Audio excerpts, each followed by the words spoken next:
Olá, pessoal, tudo bem? Meu nome é Loiri, eu sou aqui da APL, né, em São Paulo. Estou ajudando aí atualmente o Clube Leões do Delta e hoje eu vim trazer para vocês a especialidade de biossegurança. Diante do contexto que nós estamos vivendo, ela é uma especialidade muito atual. Então, nós juntos vamos fazer, vou ajudá-los. É claro que vocês terão que fazer algumas pesquisas por conta própria, tá ok? E assim que essa pandemia passar, nós vamos poder juntos fazer avaliações e tirar dúvidas presenciais, aquelas que nós, claro, não conseguimos sanar por vídeo ou por WhatsApp ou coisas assim. Eu vou começar a passar para vocês, eu espero terminar num vídeo só. Mas se ficar muito longo, a gente divide aí nos 2, 3 vídeos, ok? Então, vamos lá. Eu vou aqui compartilhar com vocês uma tela. Ok? Aí está. Nós vamos juntos.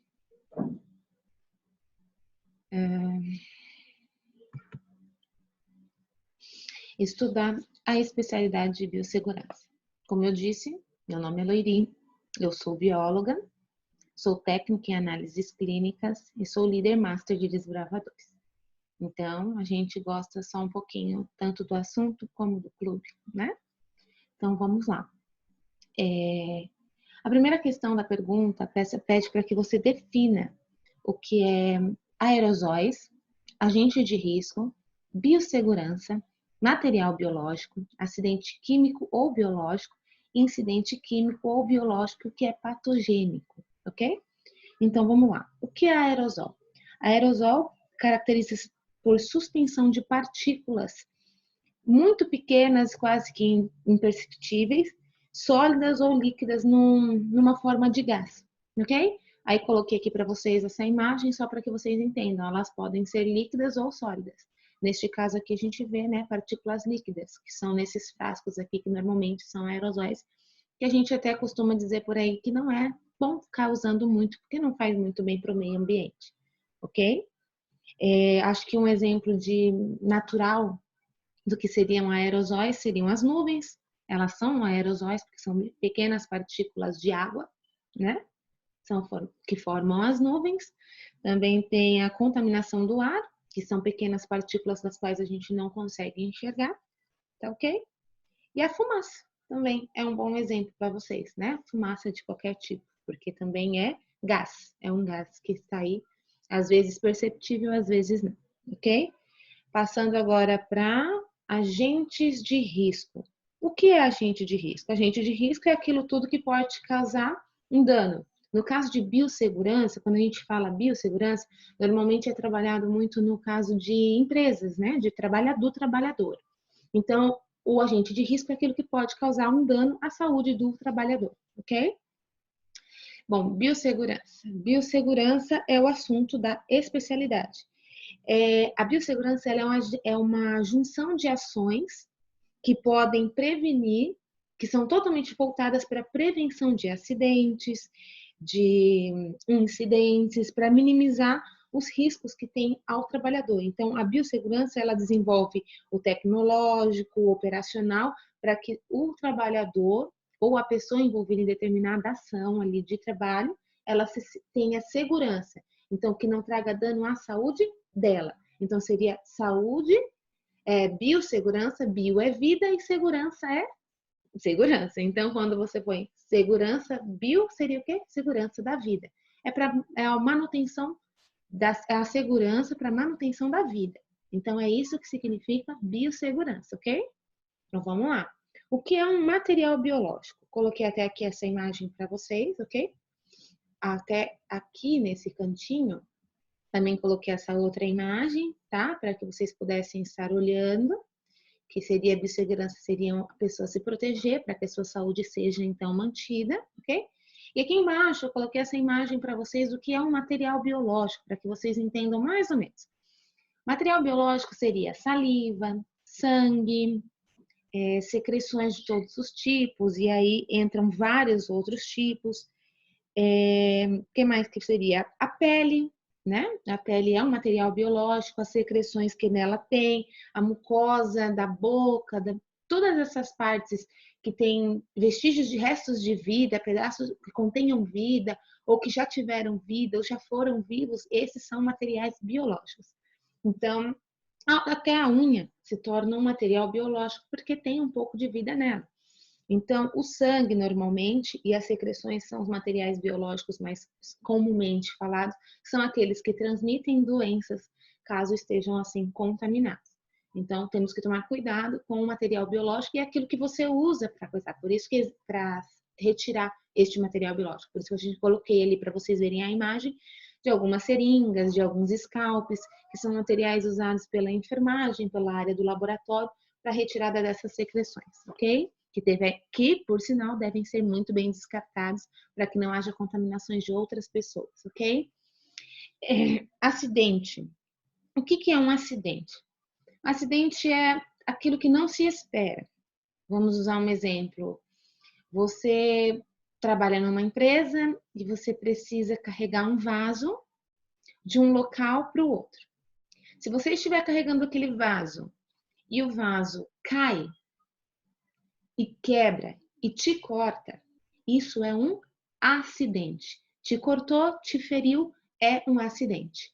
Um incidente é diferente. Você está carregando o vaso de um lugar para o outro, você deixa o vaso cair, o vaso até quebra, mas ele não te machuca, não causa dano físico a ninguém. Então, isso é um incidente. Você teve esse incidente, porém não se feriu. Então, eis a diferença. Se tivesse ferido, seria um acidente. Como você não se feriu, é um incidente, ok? E o que é patogênico? Se você for pesquisar no Google, e é o que você vai encontrar lá, ok? A gente dá uma pesquisada para poder passar para vocês. Um agente patogênico é um agente infeccioso ou etiológico que sendo um organismo capaz de produzir doenças infecciosas aos hospedeiros, sempre que esteja em circunstâncias favoráveis. Por exemplo, um vírus que te contamina, ele é um agente infeccioso, etiológico, ok? Ele é capaz de causar danos ao seu organismo, ele é capaz de trazer doenças, às vezes não só doenças específicas, mas que te atingem outros órgãos e que desenvolvem vários tipos de doenças. Esses são os agentes patogênicos, que tem o quê? Que te causa doença. Você às vezes é infectado por algum agente e ele não te causa doença, mas então ele não é patogênico, ok? Agora, quando o agente ele entra no teu corpo e te contamina, isso sim é patogênico. É o que? Doença. Te traz uma doença de uma forma diferente, ok? Vamos passar então para a próxima questão. O que são os EPIs, ok? EPI é equipamento de proteção individual. A gente fala de EPI no ambiente de trabalho. E no caso que nós vivemos hoje do coronavírus, aí, né, o Covid-19, nós estamos focando no quê? Nos EPIs do pessoal que trabalha na área da saúde. Aí entra a questão de observarmos aqui, ó, as imagens que eu coloquei para que vocês pudessem ver, ok? Um profissional da saúde hoje, isso aqui ainda é muito simples diante da pandemia que nós estamos vivendo. Esse tipo de material de proteção é eficaz, mas precisa ainda ser bem melhor do que esses que eles estão tendo acesso, principalmente aqui no Brasil, ok? Então, os EPIs, o que podem ser, ok? Ó, tá escrito aqui, o que é o EPI, que eu já falei para vocês, né? Equipamentos de proteção individual. Para que eles servem? Para proteger o trabalhador de contágios por diversos motivos. Neste caso específico, o que eu estou mostrando para vocês e está dizendo aqui, é os que devem e o que podem ser usados para os profissionais da saúde. Mas existem outros EPIs aí, como um protetor auricular para quem trabalha em ambientes barulhentos, com máquinas muito barulhentas, que não diz respeito agora a essa questão em si. Então, existem vários outros EPIs, mas hoje nós vamos falar sobre os EPIs do pessoal que trabalha na área da saúde, os profissionais da saúde. Então, o básico é a luva, ok? Para que não se contaminem pela mão. O avental descartável também, que ele usa ali para atender um determinado paciente contaminado ou não, né? Não se sabe às vezes se é ou não contaminado, então para prevenção ele precisa usar.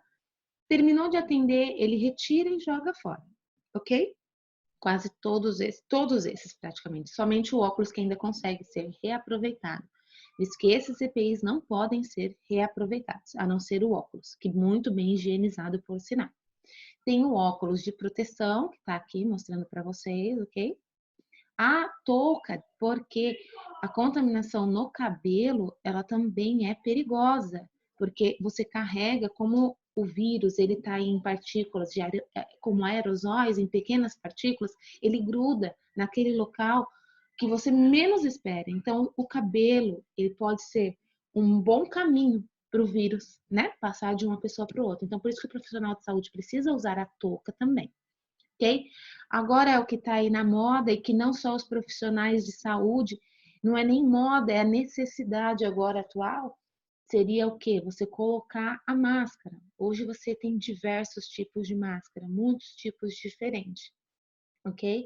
E esses tipos de máscara, eles são para proteção individual e coletiva, porque quando eu uso máscara, eu demonstro o quê?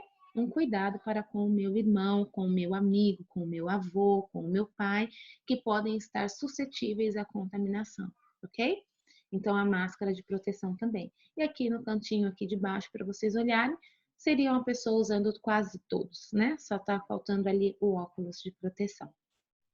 A terceira questão pede para que nós diferenciemos de uma forma mais simples e prática o que seria um surto, uma epidemia e uma endemia, ok? Eu vou olhar aqui para a gente não ter muito erro, né, na hora de falar. O surto é quando há um aumento repentino do número de casos de uma doença numa região específica. Por exemplo, dentro de um determinado. Já houve casos de pessoas que foram contaminadas com meningite, por exemplo, dentro de um determinado hospital.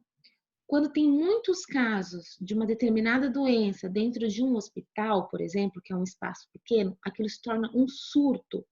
Um exemplo, um surto de meningite dentro daquele hospital.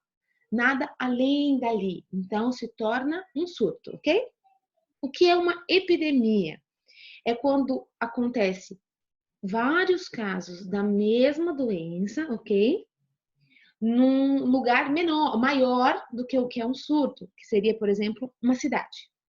Naquela cidade, na determinada cidade, existe um surto de gripe, por exemplo, naquela cidade. Então, é uma epidemia, porque está ali, numa região um pouco maior do que seria um surto, mas está localizada ali. O que seria então agora a pandemia, que é o que nós estamos vivendo hoje? A pandemia, ela é o pior cenário das epidemias, não é? Porque ela abrange um espaço muito grande a nível de mundo, ok? De muito espaço, que é o que nós vivemos hoje com o coronavírus. Nós não conseguimos controlá-la num ambiente menor. Ela perdeu-se o controle, então ela invade diversas áreas e o controle dela se torna cada vez mais difícil se não se tornam atitudes mais rígidas, como está sendo tomada agora com essa quarentena, como nós estamos todos presos, né, dentro de casa. Se isso não for feito, se perde completamente o controle dessa pandemia. Então, a gente tem que obedecer às orientações que nos vêm, para que a gente possa ajudar, né, o governo, as organizações a tentarem de alguma forma controlarem a pandemia, ok? Aí, quando nós falamos de endemia, é uma doença típica de uma determinada área. Por exemplo, a febre amarela. A febre amarela ela não dá no Brasil todo. Existe um canto do Brasil, ali na região amazônica, é aquela região que é muito quente, que é onde o vírus da febre amarela gosta de viver. Então, aquilo ali é uma endemia. Ele é uma doença característica da onde? Daquele local. que não tem como, por exemplo, a febre amarela sobreviver no sul do Brasil, onde já é muito frio e o vírus não aguenta. Então, por isso que ele é endêmico, é somente daquela região, ok? Vamos lá.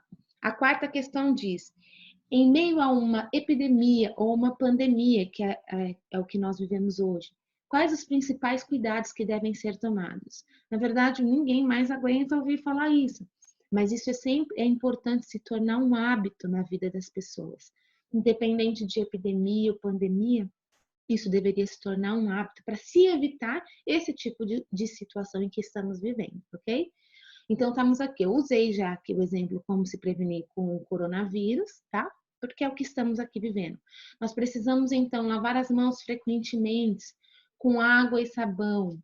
Usar o álcool em gel. Gente, o álcool em gel é eficaz. Mas se você estiver na sua casa, se você tiver acesso a uma pia com água e sabão, é muito mais eficaz do que usar o álcool. Então, a gente precisa tirar essa coisa. Ah, eu não achei o álcool, o que eu vou fazer? Tá muito caro, não tem como comprar. Não se preocupe, o álcool é aquela coisa, aquele momento que você não tem onde lavar as mãos com água e sabão. Agora, se você pode lavar as mãos com água e sabão, é o melhor método de prevenção, ok? Não ficar tocando aqui, né? Igual eu tenho o hábito de coçar a ponta do nariz e coço o olho e mexe na... Eu estou fazendo isso porque eu estou dentro da minha casa e não tive contato com mais ninguém que possa estar contaminado com o vírus. Mas se você sair na rua, não fica fazendo assim, e faz assim, e mexe aqui, e faz assim, e faz assim. Você tem que evitar o contato das suas mãos com as cavidades do seu corpo, os olhos, né? O nariz, a boca, que são as partes principais mais fáceis de por onde o vírus pode entrar no teu corpo. Então vamos evitar. Saiu na rua, se tem o hábito, se o cabelo fica caindo no rosto, já antes de sair de casa, já põe já prende, né? Se você mexe muito no óculos, esse hábito de ficar fazendo assim, mexe aqui, não faça fora de casa. Você está muito suscetível ao vírus fora da sua casa, ok? Também precisamos evitar o contato próximo com pessoas doentes, ficar em casa quando estiver doente, ok? Se você estiver com uma gripe, você pode estar com uma gripe como você pode estar com o coronavírus, ok? Visto que a ciência já está provando que existem pessoas que terão esse vírus, mas não se manifestará. Mas você pode transmitir, ok? Às vezes o seu sistema imunológico é forte e resistente e aguenta o coronavírus. Então você não sente o que as outras pessoas sentem. Para você pode ser que seja, como dizem, uma gripezinha, mas você tem que entender que para outras pessoas ele é fatal. Então, quando você estiver doente, você não sabe o que você tem. É claro que se você estiver com falta de ar, existem motivos, mais febre, isso você vai procurar um sistema de saúde para te ajudar. Agora, se você vê que parece uma gripe, que dá para aguentar ficar em casa, que você não precisa sair, fique em casa, porque aí você não vai contaminar outras pessoas, ok? Quando você sair também, evite ficar perto das pessoas. As pessoas às vezes não têm um pouco de noção do espaço e da situação em que nós vivemos, e elas acabam se juntando, ficando muito perto, né?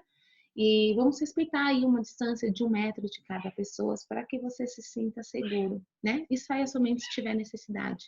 Quando você for tossir ou espirrar, você usa um lenço de papel, ok? Na mão e descarta. Ou então tosse no seu antebraço, que é a melhor forma também de tossir e espirrar. E não só diante de uma pandemia, né? É a lógica, até mesmo quando tudo isso passar, que nós aprendamos a forma correta de agir, né, nas situações que vivemos hoje. E limpar e desinfetar objetos e superfícies tocados com muita frequência. Por exemplo, a chave da casa que você foi na rua, a fechadura da porta, o telefone, se você trabalha com o telefone o tempo todo está pegando, né? A mesa de trabalho, essas coisas você precisa higienizar com frequência. E para higienizar não precisa ser exatamente o álcool 70, aquele álcool líquido que nós já usávamos, né? Antes, sempre usamos. Ele também pode ser usado para desinfetar e ele é muito eficaz nessa questão. Tá aqui, ó. Qual é a diferença de isolamento e quarentena? Gente, nós não estamos isolados, ok? Nós não estamos isolados. Parem e pensem comigo aqui uma questão. Você está na sua casa, como na imagem da direita aqui, né? Da minha direita aqui.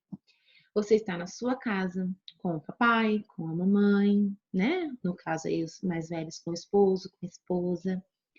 E você está em família. Você está de quarentena. O que é uma quarentena? Você está sendo mantido, guardadinho ali, para que você evite se contaminar ou contaminar alguém. Você está ali quietinho, evitando que o vírus ande para lá ou para cá. Isso é a quarentena, isso é o que nós estamos vivendo. Hoje eu estou gravando essa especialidade, hoje é dia 19 de abril de 2020. Nós já estamos desde o dia 17 de março de 2020 de quarentena. E aqui em São Paulo, essa quarentena já foi prorrogada até o dia 10 de maio. E as chances dela ser prorrogada ainda é maior. Então, nós estamos de quarentena. Isolamento é aquilo que está na outra imagem ali que você vê, ok? Nessa imagem aqui. Isso é o isolamento. É quando a pessoa já está contaminada. E para que ela não contamine ninguém e que ela não piore, ela precisa ser colocada em um ambiente só. As pessoas hoje que estão contaminadas com o Covid-19 estão sofrendo pelos sintomas que a doença lhe causa, né? Com essas coisas que eles sentem, a falta de ar, a perda do paladar, do olfato, a febre, a dor no corpo, mas eles estão sofrendo também psicologicamente, porque eles estão doentes e eles não podem ver a família, eles não podem falar com ninguém, a não ser a equipe de enfermagem que vai toda preparada. Nessa imagem você olha ali, parece até chocante a forma como os profissionais de saúde estão vestidos ali. Mas está desta maneira realmente, gente, tá? Existem hospitais que não conseguem vestir os seus funcionários dessa forma, mas uma boa parte já está assim, porque o vírus ele é agressivo e o Brasil e o mundo ainda não sabe como combatê-lo. Então, isso é isolamento, é quando você está sozinho, ok? Você não está em isolamento, você está em quarentena, você está bem, você está com a família, você tem o que comer. Hoje em dia tem TV, tem filme, tem celular, tem videoconferência, e dessa forma você consegue conversar com as pessoas. Então, vocês precisam ficar tranquilos quanto a isso, ok? Vamos lá. Aqui. Tá aqui para você escolher duas doenças e diga quando aconteceu, quantos foram os infectados e quais eram os sintomas. Encontraram a cura para essa doença? Quais foram os cuidados de biossegurança? Ok? Eu pesquisei todas as 5, ok? Vou falar bem superficialmente para vocês das 5, ok? E aí vocês escolhem duas e desenvolvem na especialidade, ok? Vamos falar que a primeira é a peste negra. Ela ocorreu entre 1346 e 1353.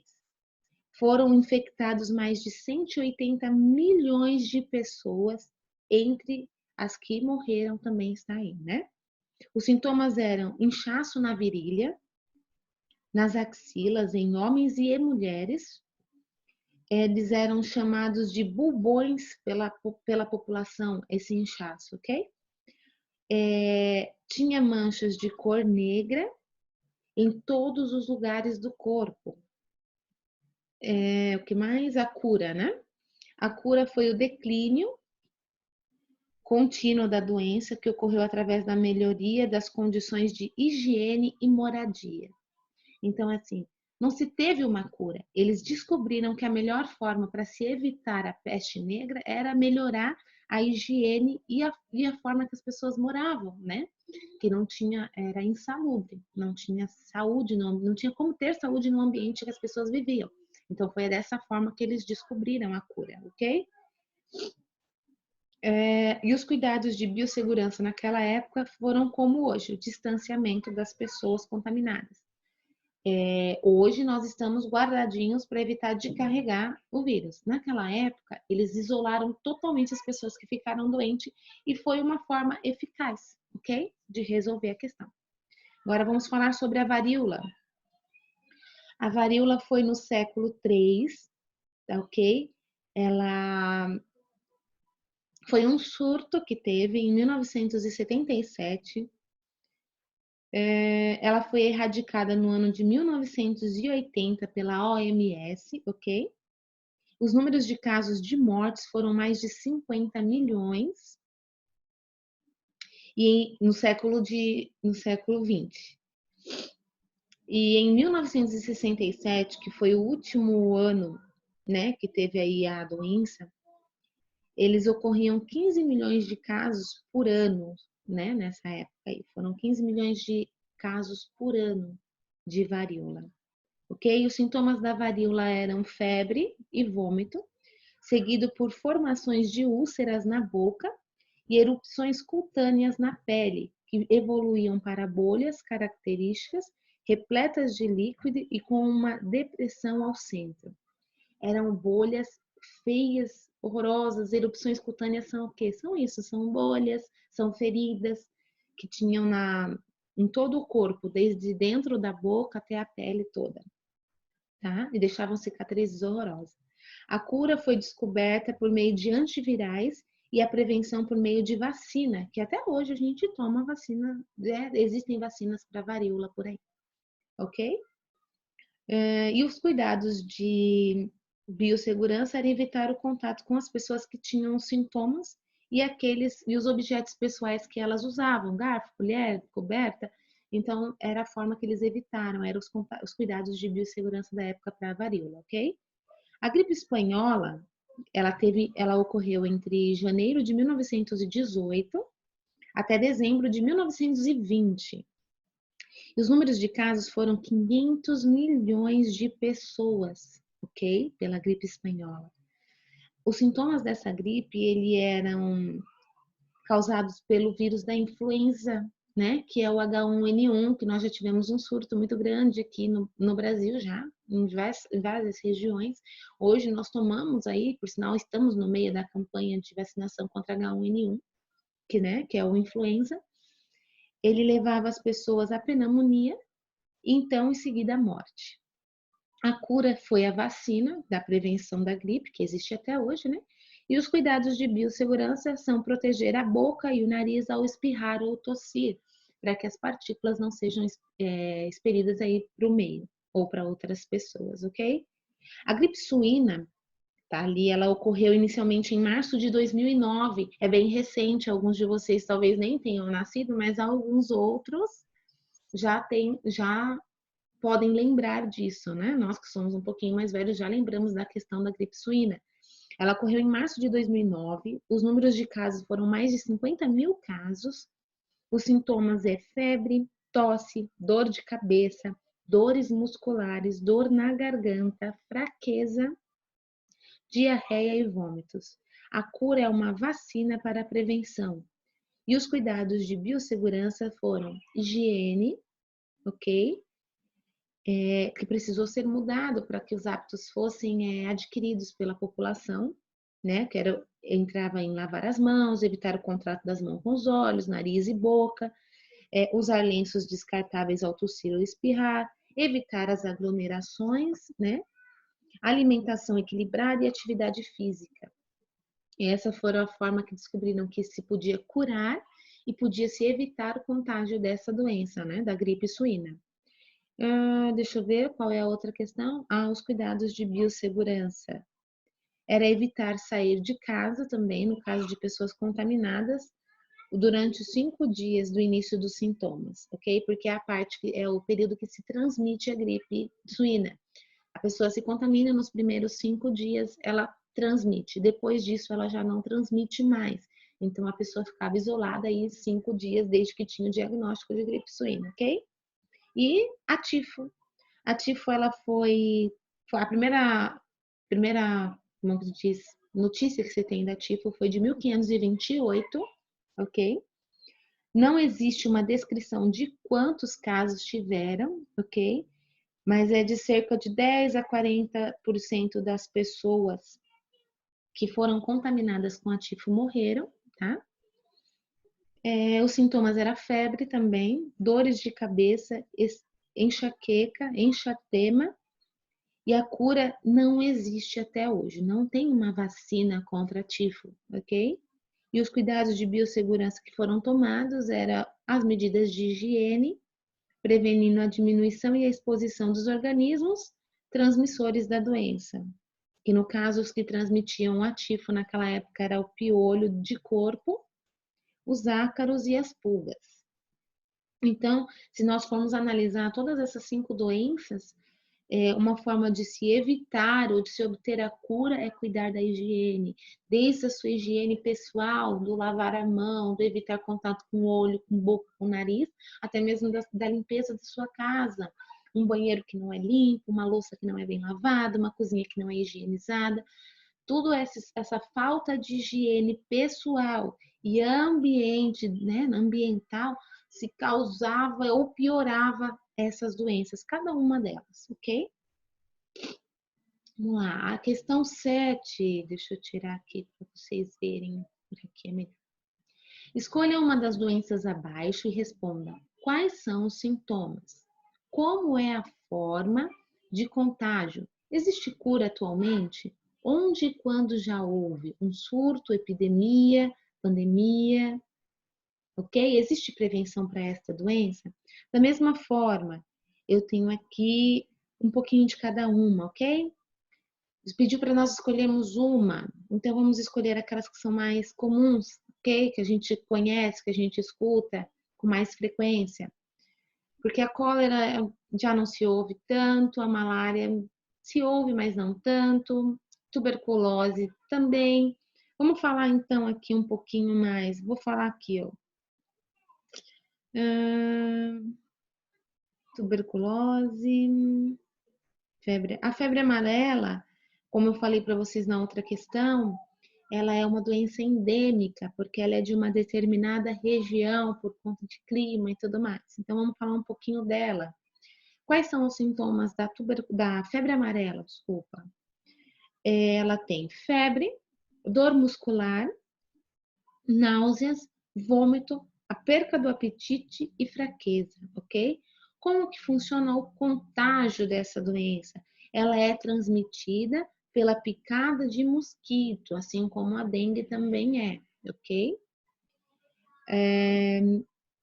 A cura. A maioria das pessoas com febre amarela são assintomáticas ou terão uma versão mais leve dessa doença e vão se recuperar em poucos dias. No entanto, as pessoas sintomáticas, elas têm fadiga e fraqueza que podem durar por muitos meses, ok? A cura, então, é o que? A vacina. Existe a vacina da febre amarela, que quando você vai viajar para determinados locais ou países, países muito quentes ou de clima tropical como o nosso, é aconselhado que você se vacine contra a febre amarela. A febre amarela é uma vacina que você toma a cada 10 anos. Não é comum que ela volte. Nós tivemos aí um surto, né, aqui em São Paulo mesmo, que foi da febre amarela em macacos. Não sei se vocês se recordam, eu não estou lembrando se faz uns 2 anos ou menos. Que teve esse surto aqui, todo mundo teve que sair feito doido procurando a vacina e não davam conta dessa vacina. Foi um surto que teve aqui em São Paulo, uma epidemia de febre amarela. Começou com um surto aqui na cidade de São Paulo e depois foi aumentando e se tornou uma epidemia que foi controlada, ok? A prevenção, então, é tomar essa dose, que normalmente se dá aos 9 anos de idade, que dura para a vida toda, ok? Mas em casos de surtos ou epidemias, que nem as que tivemos, é indicado que se vacine novamente toda a população ou aquelas que já têm mais de 10 anos que tomaram a vacina. Então, se você tomou com 9 anos e hoje você tem 19, 20, as equipes de saúde acharam melhor que poder vacinar novamente algumas pessoas.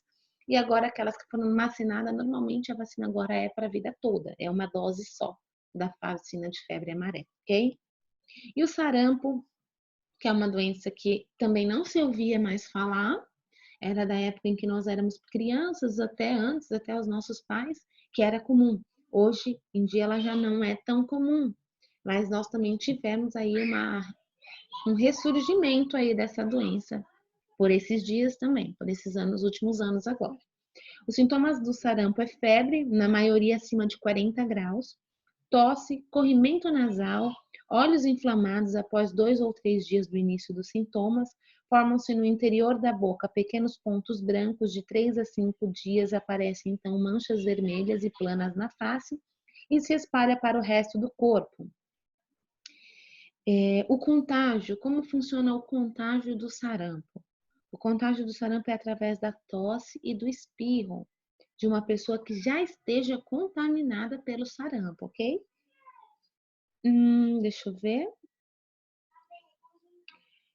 A cura geralmente só se... Hoje em dia, você só contrai essa doença. Hoje em dia não, sempre foi assim, né? Sarampo e catapora a gente falava.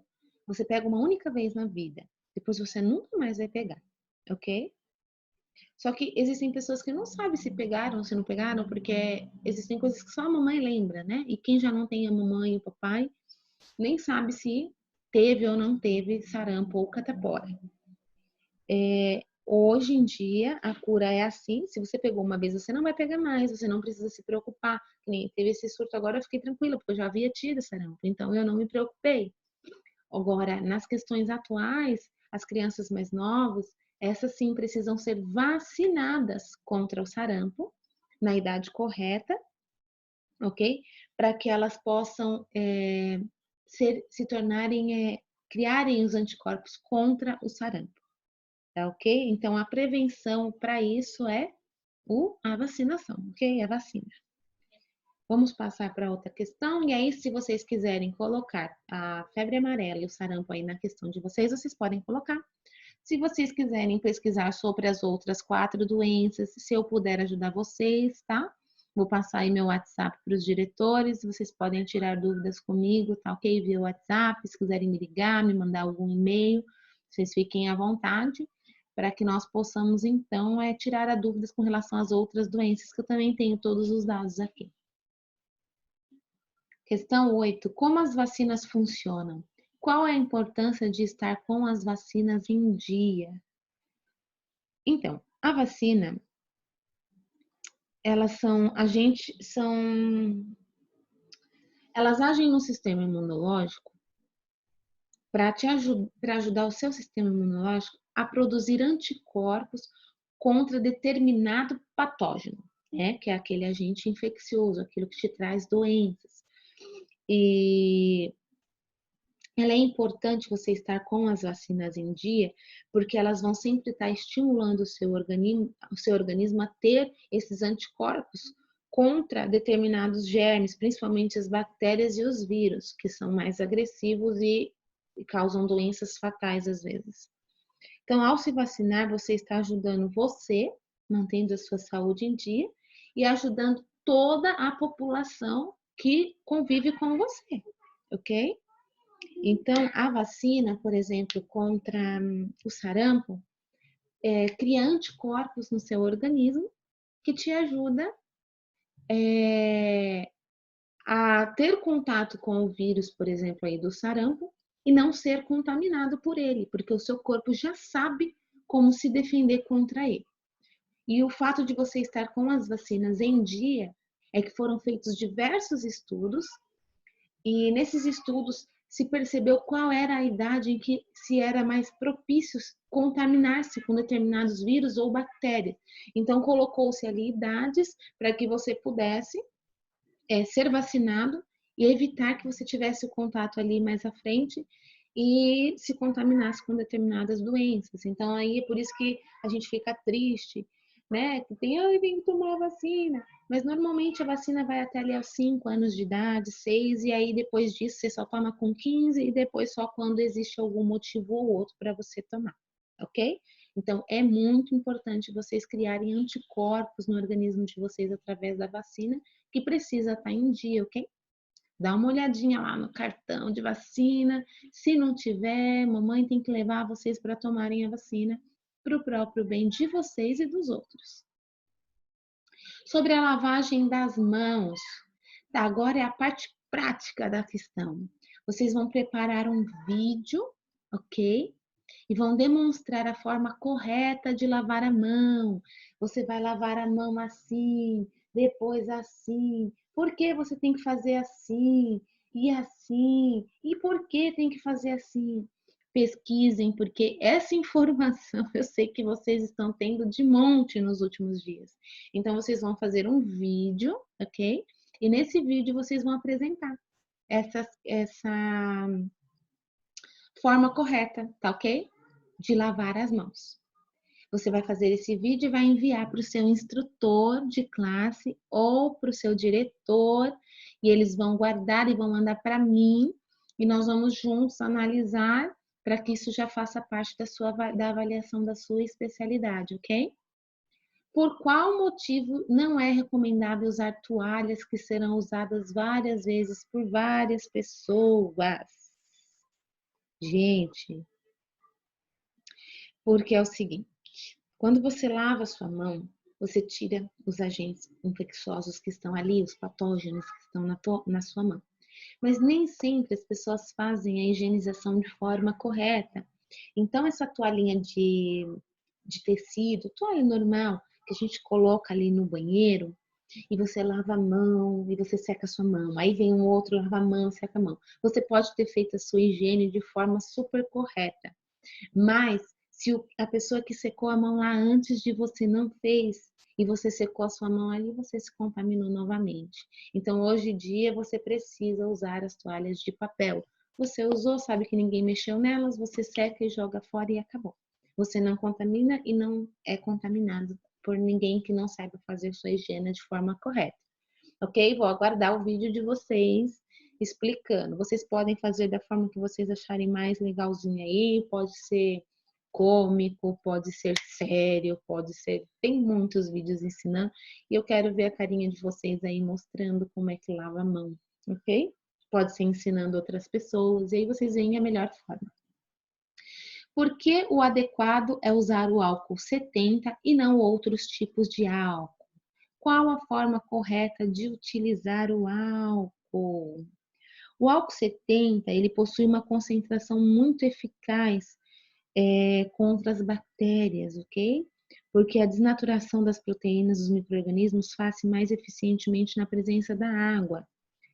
E isso facilita a entrada do álcool, ok? Para dentro da bactéria e então ele retarda a volatização ou a forma que que elas andam por aí. Então, a concentração correta para se usar de álcool é o álcool 70%, porque ele é muito eficaz no combate a fungos, vírus e bactérias, ok? E os outros tipos de álcool também, eles ajudam. E só que eles machucam a pele, eles ressecam a pele, eles tiram toda a água que tem na sua pele e isso não é bom. E também a eficácia contra vírus, bactérias e fungos está mesmo na concentração de 70%, ok? A forma correta de você usar o álcool gel, né, 70%, é fazendo da mesma forma que você faz para lavar, ok? Pelo menos por uns 20 segundos, esse esfregar as mãos, uns 20 segundos, ok? Vamos lá, tá quase acabando. A questão 11. Que atitudes devem ser tomadas ao tossir e espirrar? Aí aqui também, para você evitar, né, contaminar outras pessoas. É outro itemzinho mais prático, que eu vou pedir para que vocês façam fotos, tá?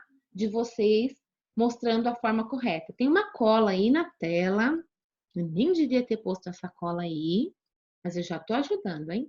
É uma colinha de como as formas corretas de se espirrar e tossir, ok? Façam aí fotos de vocês demonstrando como é que você já aprendeu a tossir e espirrar corretamente, ok? A questão 12. De acordo com Mateus 24 e Apocalipse 6, o que a Bíblia fala sobre as doenças no fim dos tempos? Vejam, eu vou ler os versículos para que vocês entendam. Em Mateus 24, verso 6.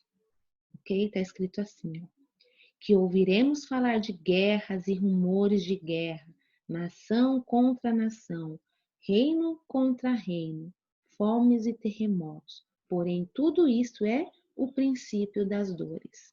Em Apocalipse 6, fala sobre os 7 selos do cavalo do Apocalipse, e fala também lá da questão da morte, né? Da espada, da fome, das feras que invadiriam a terra.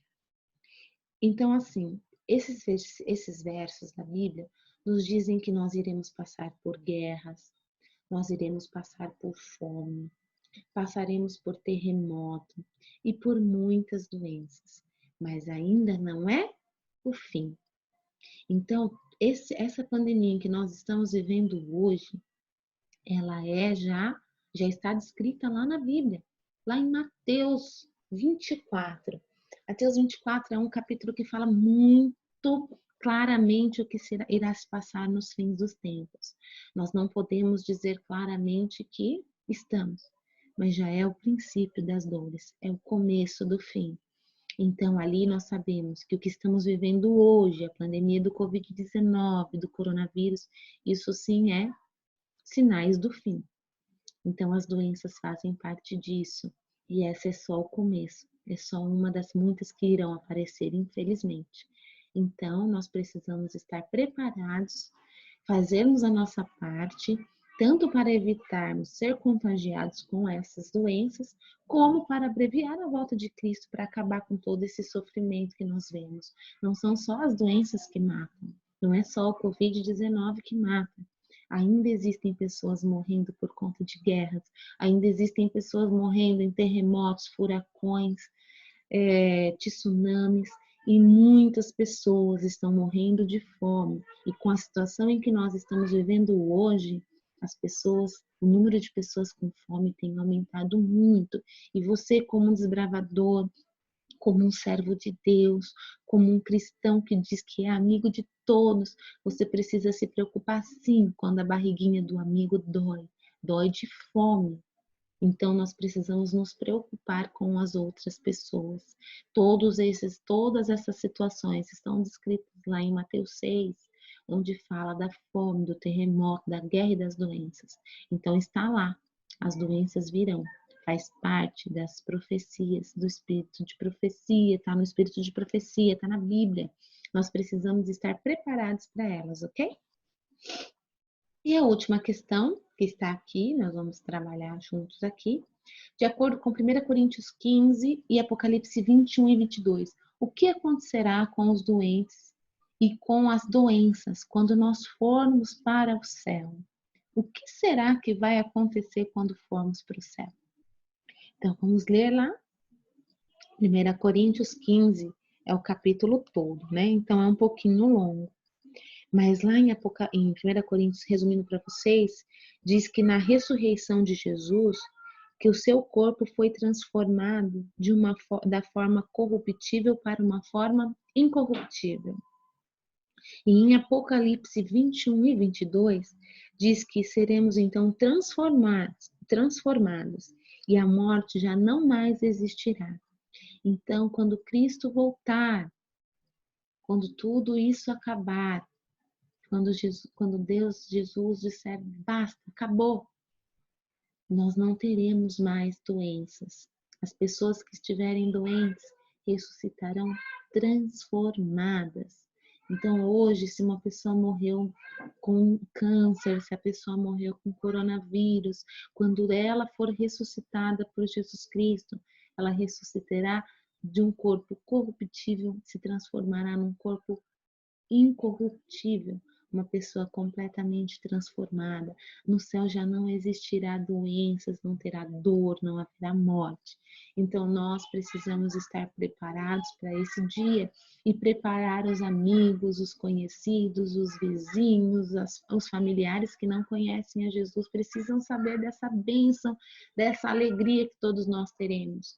Aqui temos doenças, mas lá no céu seremos limpos, puros. Então, você precisa fazer a sua parte. Queridos, aqui então encerrou a nossa especialidade. Eu espero que vocês tenham gostado. Me desculpa se ficou muito longa, mas aí é uma forma de vocês estarem preparados no contexto em que estamos vivendo hoje, tá ok? Se isso for ajudar vocês, eu fico muito feliz. E se eu puder ajudar de outras formas, eu estou aqui disponível, ok? É só me chamar no WhatsApp. O meu WhatsApp tá aí com o diretor do clube de vocês. Dá uma ligadinha ou me manda mensagens por e-mail, ok? E nós estaremos aí juntos resolvendo essas questões. E depois que passar toda a pandemia, se eles acharem melhor que eu vá até o clube de vocês, eu poderei estar indo até aí e nós juntos faremos as avaliações finais para que vocês recebam o voto da especialidade de biossegurança, porque hoje está um pouquinho mais difícil de viver no mundo, mas vocês estão agora um pouquinho mais preparados para isso, ok? Fiquem com Deus, um abraço, tchau, tchau.